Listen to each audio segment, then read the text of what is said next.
Hoy, en el Día Internacional de Internet Seguro, desde la Policía Local de Valencia, junto con el proyecto europeo COBAN, vamos a darte unas pautas para navegar de forma segura por Internet, especialmente a los jóvenes. Todo lo que subes a la red deja de ser tuyo.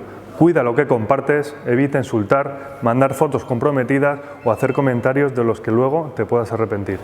No des datos personales, utiliza contraseñas seguras, activa la verificación en 2 pasos, usa alias en juegos online y desconfía de rápidas recompensas.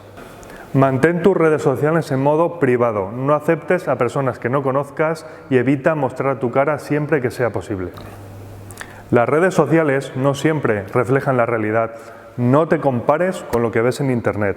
No te define lo que aparentas, te define lo que eres. Tu valor, confianza y estado de ánimo no pueden depender de likes, comentarios o número de seguidores. Tu valor no viene de fuera, tu valor está dentro de ti. Por último, si ves algo en Internet que te preocupa o te incomoda, pide ayuda a un adulto de confianza. Tu privacidad y bienestar son lo más importante.